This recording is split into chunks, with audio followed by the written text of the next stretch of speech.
As always, a video of this meeting is streamed on YouTube and will be available on Facebook and the village's website. I'd like to call the meeting to order and ask Clerk Saladino to call the roll. Trustee Augustine. Here. Trustee Gale. Here. Trustee McGee. Trustee O'Brien. Here. Trustee Peterson. Here. Trustee Thompson. President Kugler. Here. And Trustee Thompson and Trustee McGee indicated that they would be unable to attend tonight's meeting due to prior commitments. With that, I'd invite the audience to stand and ask Clerk Saladino to lead us in the Pledge of Allegiance.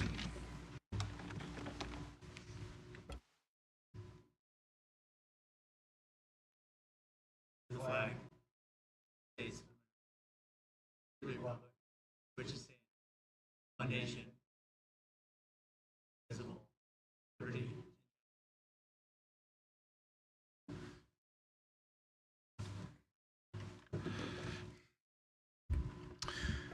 Continuing with the President's report, I'd like to discuss the assignment of responsibilities for board presentations and liaison responsibilities for the year ahead. I will announce the following assignments: Economic Development, Trustee Thompson; Finance, Trustee Peterson; Intergovernmental Relations, myself; Planning and Zoning, our Trustee O'Brien and Trustee Peterson; Public Safety is Trustee Thompson; and Public Works is Trustee McGee.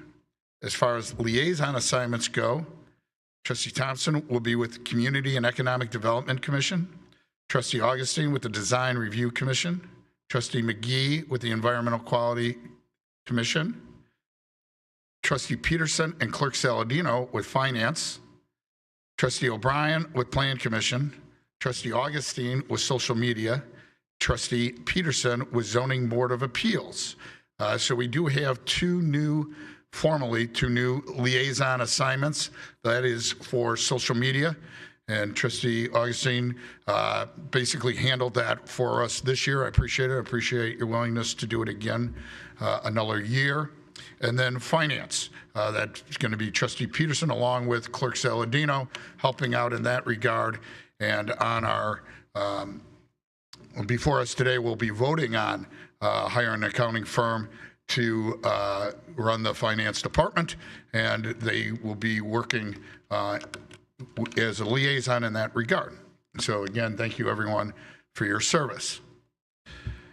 Moving on to street stormwater mitigation. Well, first, I'd like to thank the Public Works Department. The last week or two, they've really been out there humping and working and doing a great job to try to keep the water where it belongs, where it should go, and that's in the sewers.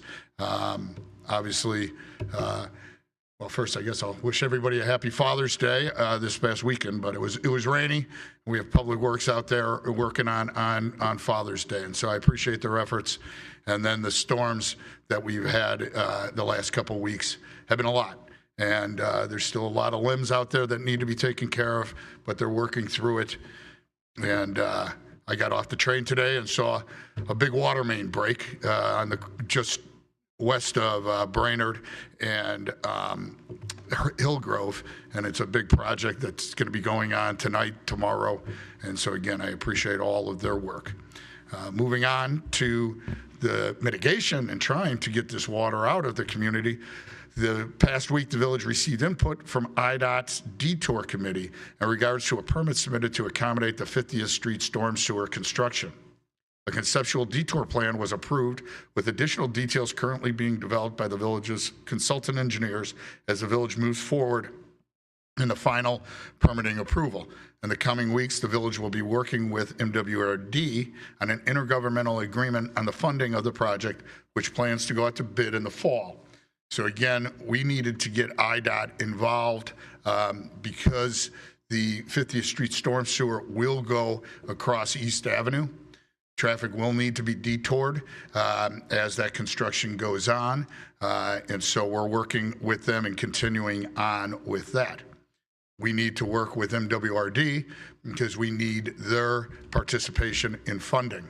the project. And since the permitting is getting very close to being approved, and we're soon to be going out to bid, we need to make sure that we have an intergovernmental agreement in place with regard to the funding. So again, these are big steps that have been in the works literally for years, but we're getting close to a shovel in the ground, which is awesome. Also on tonight's agenda, which I briefly mentioned, was an agreement for client accounting and advisory services with Otterbeck and Amen LLP. The agreement is a culmination of efforts to address the village's need to support within its finance department. It is targeted at supplementing the village's existing excellent and hardworking staff. We do appreciate the staff's hard work and their efforts, and look forward to bringing on the Lauderback and Amen. The additional staffing provided for through the agreement will allow the village to fulfill goals for reporting, process improvements, and the transition to a new enterprise resource planning software platform. We're looking forward to the engagement and the next chapter ahead for the village's finance department. Next, as everybody knows, last Friday was Juneteenth. I was able to participate in a few events. Senator Lightfoot had an event which was well attended and festive and very nice on Thursday evening. And then on Friday at LT in the Corral, there was a Juneteenth event that had a lot of different booths, a lot of different history, and was well organized, well done, and very informative. It was led by Laced Up Athletics, and Laced Up Athletics is working with Tate's Ice Cream on a fundraiser called Cherry Vibes, along with the Community Diversity Group. So the Community Diversity Group has a flyer, and they're inviting everybody to go out and try a new ice cream flavor. Again, Cherry Vibes, at Tate's Old Fashioned Ice Cream Shop. Now through June 27th, the ice cream will be available and is sure to please even the most selective sweet tooth. The flavor is in celebration of the summer, and Tate's will donate a portion of the proceeds for each purchase to Laced Up Athletics, which will then use the money in our community. So, of course, the board encourages everybody to go out and make sure you give the Cherry Vibe a try. With that, I'd ask Village Manager Knight for the manager's report. Thank you, President Kukler, and good evening, everyone. I'd like to echo your sentiments of thanks for our Public Works crew and their storm cleanup. They did an excellent job both preparing and responding to the storms, both during and after the storm event. So I wanted to share my appreciation there. Really just look ahead with the Independence Day holiday. The village will be closed on July 3rd in observance of the Independence Day holiday. We will reopen on Monday, July 6th, and we wish everybody an enjoyable 4th of July holiday. That concludes my report. Thank you, Manager Knight.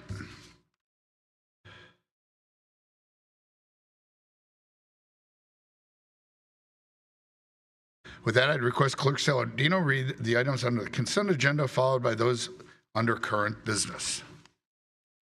Matters on the consent agenda will be considered by a single motion and vote, as they've already been considered fully by the board at a previous meeting or have been determined to be of a routine nature. Any member of the Board of Trustees may request that an item be moved from the consent agenda to current business for separate consideration.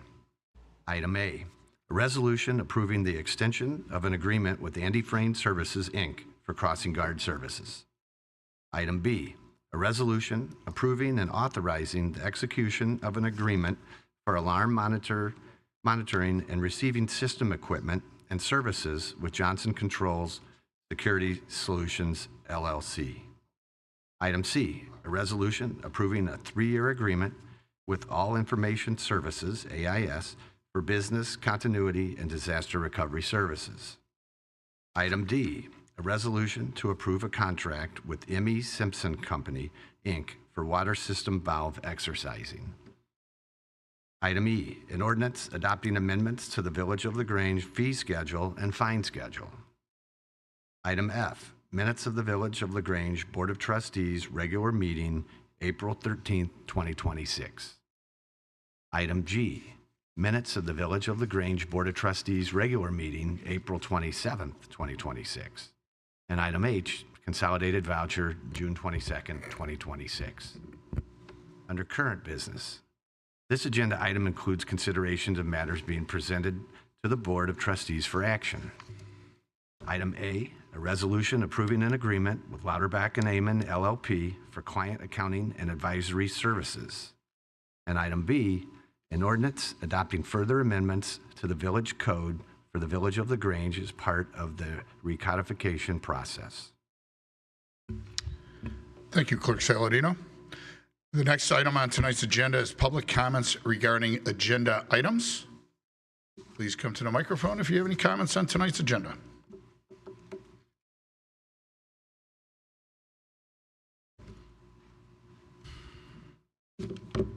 Hi, everyone. Al Foreman, 7th Avenue.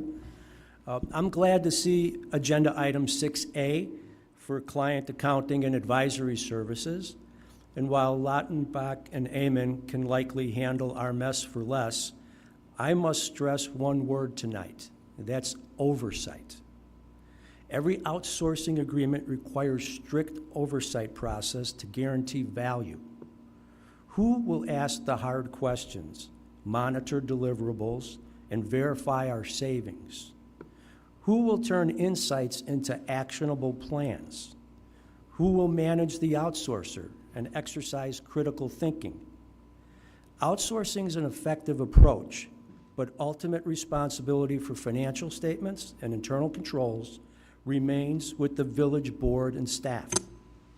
I have 3 concerns regarding the contract terms.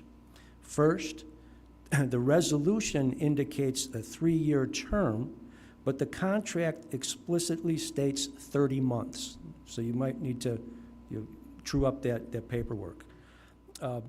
Second, having the contracted finance director attend only 6 board meetings seems insufficient. Between budget presentations, public hearings, tax levies, water rates, quarterly reports, I think we need a much more frequent presence.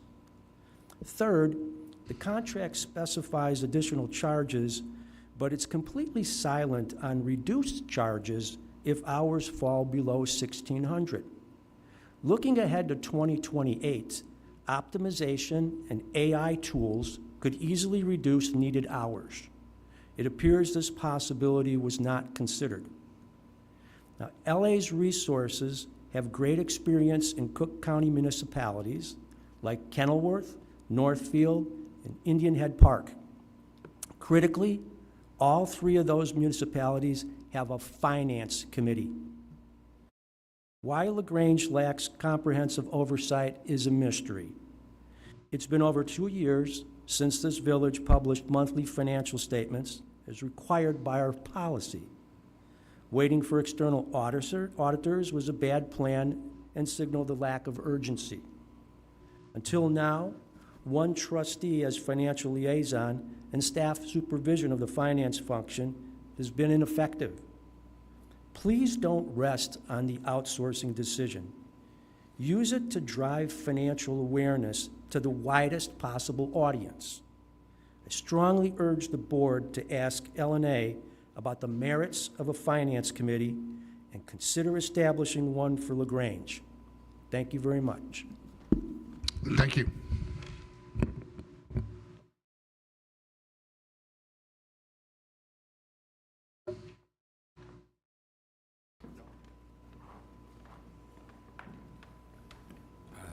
Jonathan Robinson, and I'm a resident. Just 2 quick things I'm looking for when you deliberate item 6A.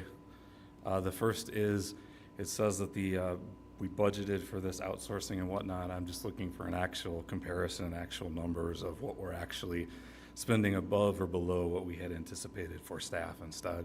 What is that actual budget number? Are we saving, are we overspending versus having actual in-house staff? And then the second question is just one that was brought up last week about the trustee. Now that you're outsourcing that financial positions, who's the actual trustee going to be within us, or is that person going to be the trustee who is going to be our CFO and trustee in this village? Thanks.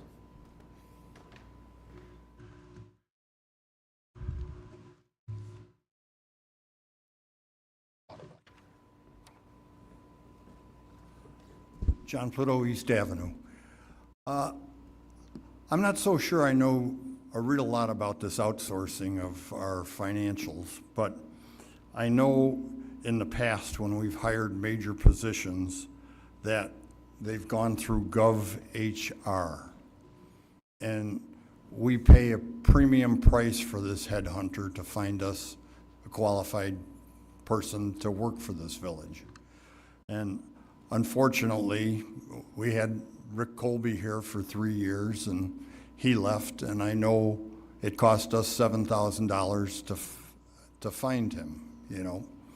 Now, I don't know if Susie Micah was part of a GovHR, if we paid money for that, but this company that's coming to bring this whole package to save the village here, do we have to give them upfront money to bring these people in, the professionals that are going to be the financial planner and the assistant? And I guess my question is, if we do have to do that and give them a premium up front, and say this lady doesn't like the job and she decides that she wants to leave because of maybe it's in our office that we have a problem, I don't know. But my question is, are we going to be responsible to pay for a search to find somebody else?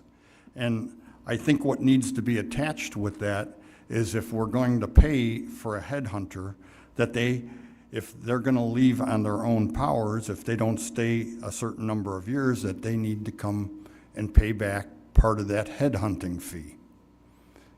So that's one of my concerns, and I just would like to convey that to you before you make your decisions, because it always seems to come out of our pockets.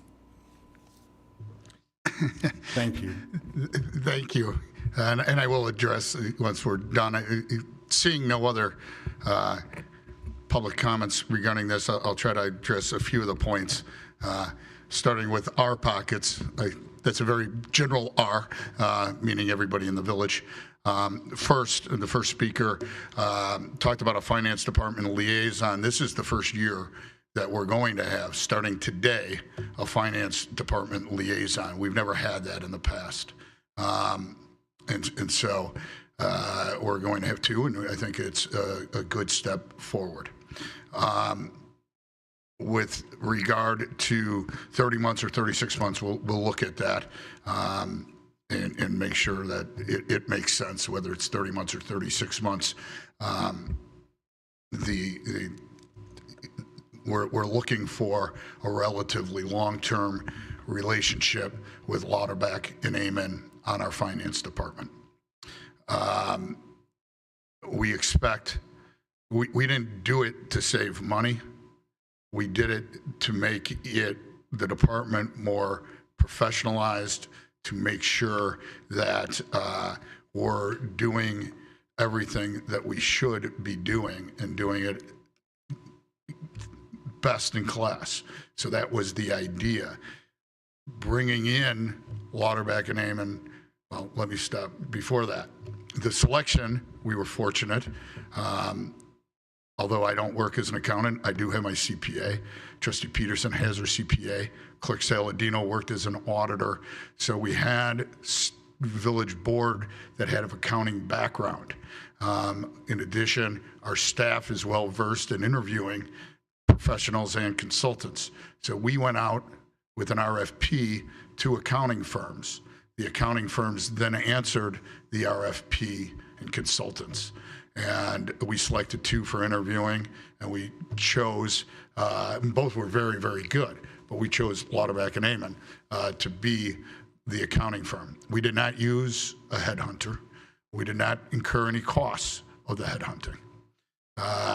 As far as we are going to have two members assigned to Grange, if one of them either takes a leave of absence or leaves Lauterbach and Amen, the nice thing about having an accounting firm is they have a deep bench. They will then supply somebody else.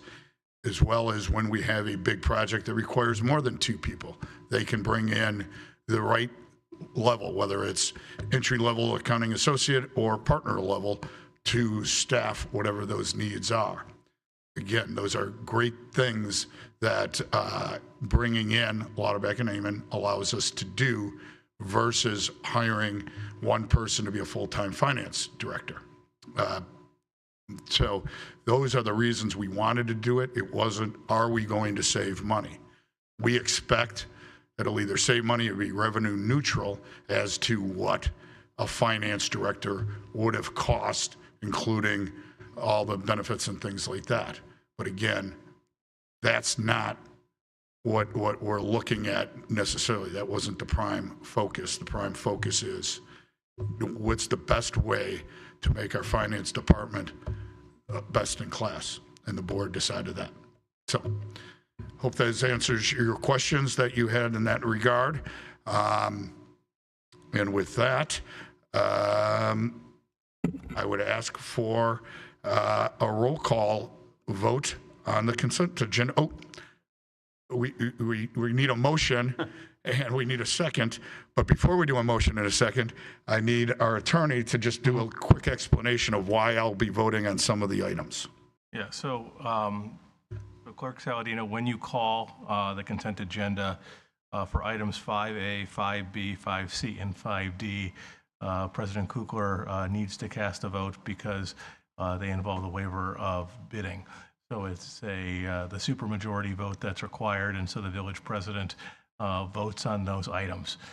So my recommendation, Clerk Saladino, is when you do the roll call everybody else, and then at the end of it, you'll call items 5A through 5D, and President Kukler can cast his vote.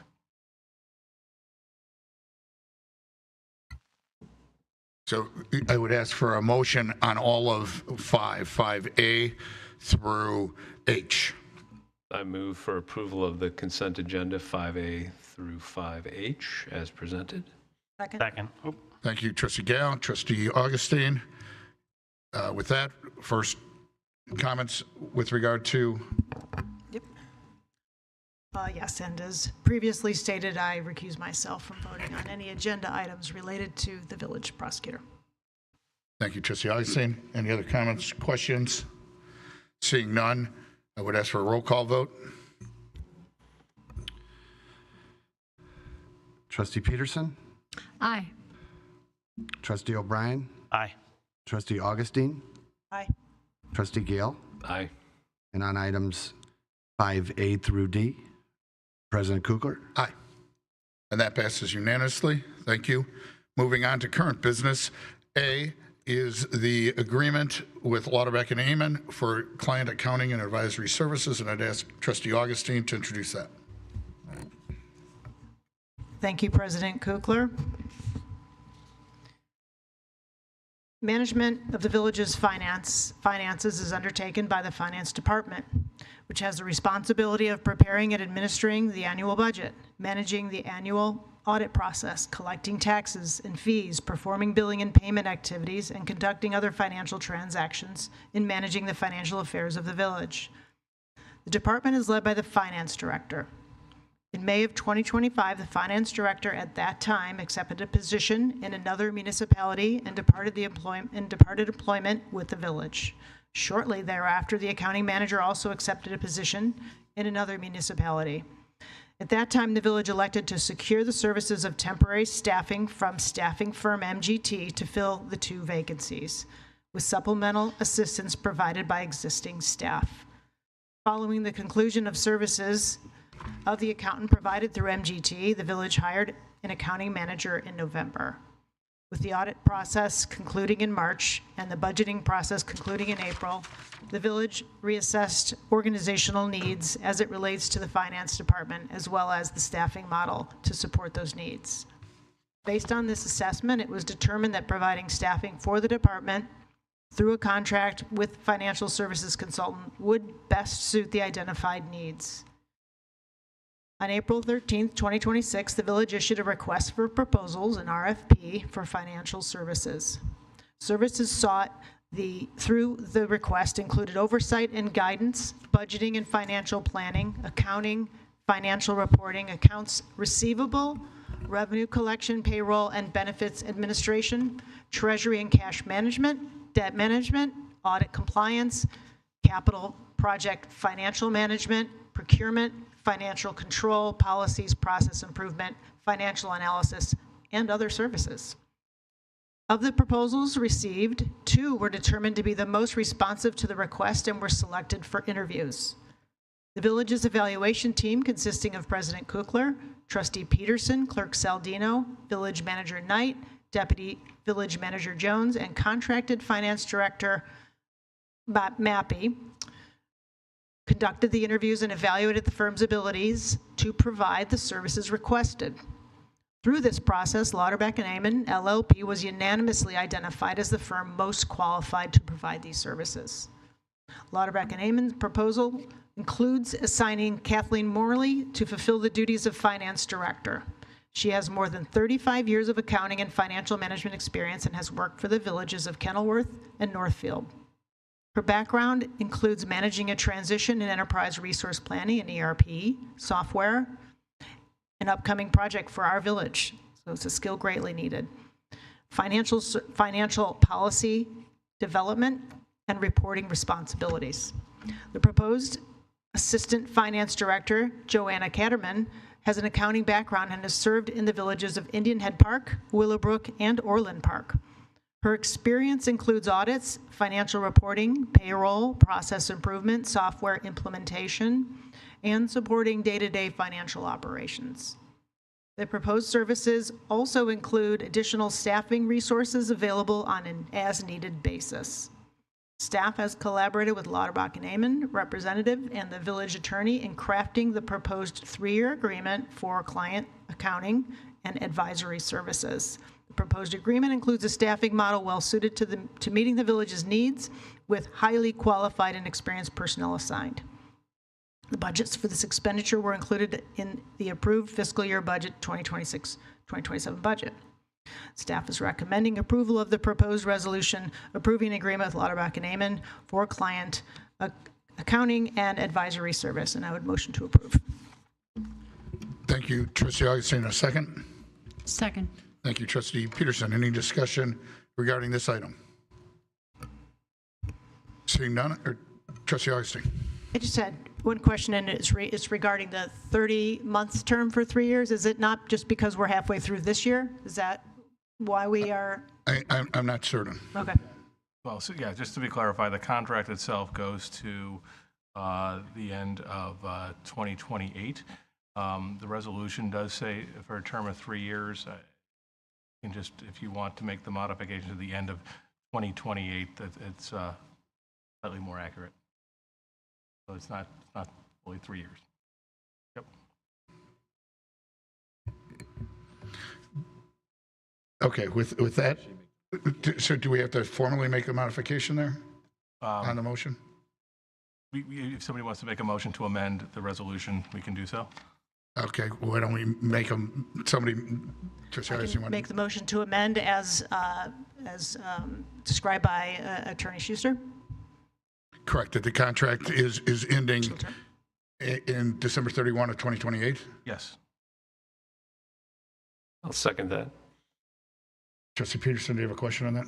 What was the date that the contract ended? It is In December? the end of December. No, what did, gave me the date, I didn't. December 31, 2028? Okay. Yep.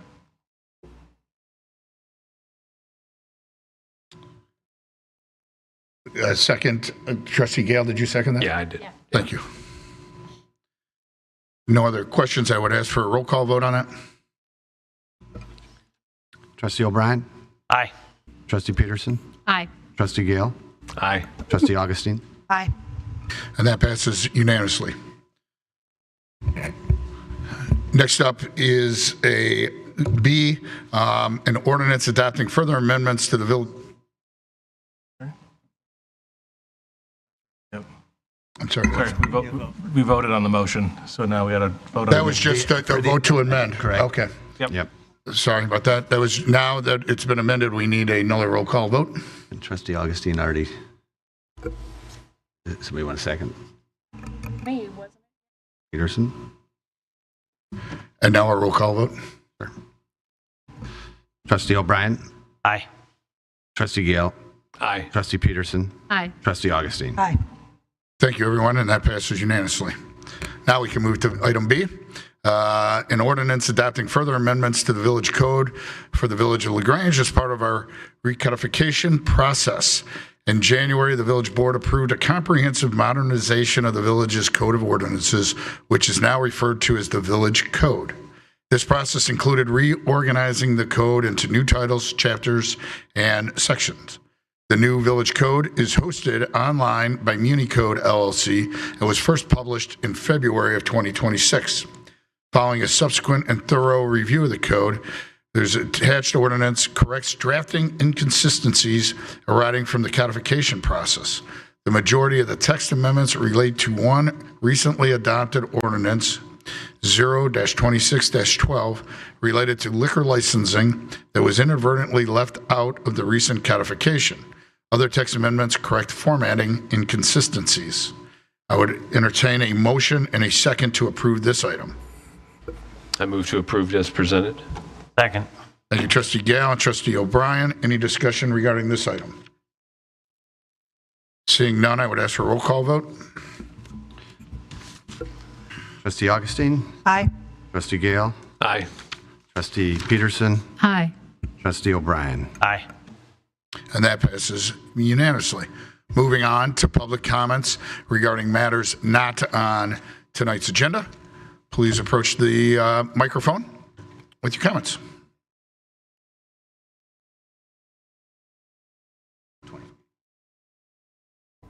John Pluto over on East Avenue. Since you brought up that 50th Street storm sewer and we're going to start forging ahead with that project, probably a year or a year and a half ago, I spoke about getting a community meeting together about talking about this project. And I'm not so worried about where it starts over on Stone Avenue in Kensington there. I'm more worried about where it's going to end.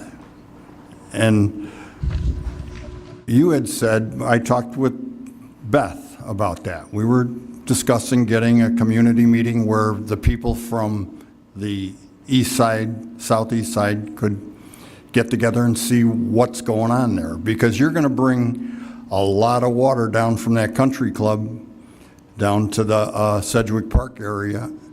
And right now, our 8 square block area from 49th to 51st, from 9th Avenue to East Avenue, goes into the quarry right now. That's the 3-foot pipe there. And there's also a 3-foot pipe that comes off of the 51st Street sewer that goes in that same pipe. So the court rulings on that, from what I read, was 54 inches was all they were going to let us dump into that quarry. Now you're talking about bringing a whole lot more water there, and it's going to create problems for some of those people that live in the lower areas on the southeast side. So I think we should get a meeting so that people could get oriented to what is going to happen and where the water is going to go. The water's going in the quarry. Only 54 inches, and we don't have that settled yet. So we know that the money isn't going to happen and this isn't going to take off like a rocket. So we're not really too excited about it yet. Thank you.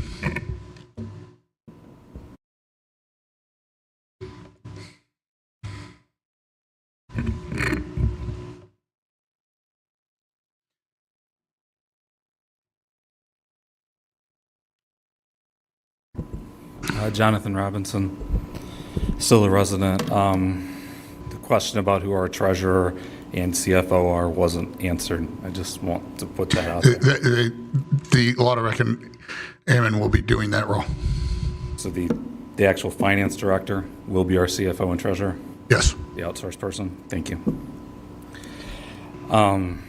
Again, I think this is the 5th meeting I've asked the Affordable Housing Task Force actual ordinance. Where is it? Why is this such a low priority for this board? This has been a very, very, very long time. You had immense excitement and immense interest in this, and you've just drug it out. This is, like I say, it's been months, and you haven't actually created what it is, what it does, and what it's going to do, and you also haven't started it. And so I'd love an explanation of why we continue not to actually put that on the agenda and do anything with it. The last thing is the issue I'm having at my personal residence. Next door is the 112 East Burlington building. The problem is the demo permit has been issued. Someone finally, after I asked 6 weeks ago, gave me the drawing permits. There's no protection between the building and my property. My backyard, the wall of that building that they're going to demo is the fourth wall of my fence. It is on the lot line. The village approved that the only anything that was supposed to be there was supposed to be a fence, but it's literally can't be there because the wall is there.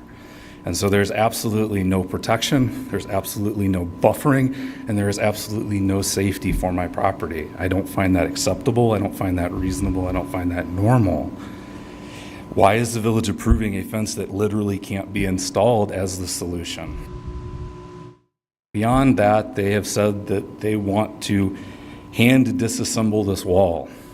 Hand disassembling this wall was great from the perspective of keeping debris off my property, but it takes an immense amount of time.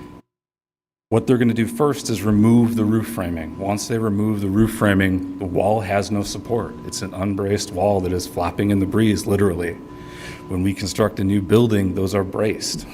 When we build a new masonry wall, those are braced. You can't just leave that overnight, and there is no such thing on the plan. So when we look at the Burlington Avenue street side of that building, there's a buffer and there's a covered walkway for the public and for the Becknell building as a neighbor. None of that is present on my side. How do I keep my dog away from that wall? How do I keep myself safe mowing that lawn? I was disappointed in how the process worked, but this is absolutely ridiculous. This is literally life and limb safety, that you are allowing no buffer, no overhead protection, not even a fence to keep my dog off that site. That's not okay. That is not reasonable. That is not normal. Again, this is life and limb safety. This project apparently is well beyond what this village can handle. The village of Brookfield called me about 4 months ago. Why? Because somebody had taken their masonry building when they were supposed to re-roof, and they removed the roof framing. Their inspector recognized instantly that was a horrible situation. Why? Because the masonry walls were unbraced. Guess who got a call at 3 o'clock? Me, as a structural engineer, because it was unsafe, unreasonable, and not right. They expedited the report to get it that same day so they could come to court the following day to get an order for them to temporarily brace those to keep people safe. There was a residence just behind it. They had to tell that resident not to use their front door because it was a possibility that wall could bother them until they could get it braced. How does Brookfield know these things, but LaGrange does not? This is completely and ridiculously unacceptable. How you treated me in one process was bad enough. Life and limb safety on the other side is not right. Thank you. Thank you. I'm not sure where your information regarding the Housing Task Force is coming from. At the last meeting, we announced the names of the members on the Housing Task Force. They're having their initial meeting next week. And what is the ordinance? What is the directive? What is the actual paperwork behind it? Yeah, they're receiving the paperwork. The Housing Task Force is ongoing. They've been selected, and they're asked to. So we don't have an ordinance to create it. We don't have any direction of what it is, what power it is, what budget it is. We don't have any of that? No. When does that come? It doesn't.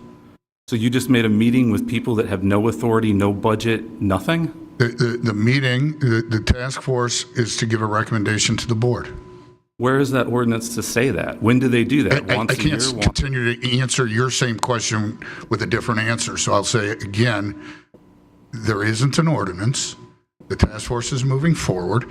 They're going to meet for approximately a year and give a recommendation to the board. We appreciate the excitement, and I'm not here to argue with you. No, you're fine. I've tried to answer your question. One time at the end, the recommendation? They'll be making one recommendation at the end of this year? I don't know how many recommendations they'll be making.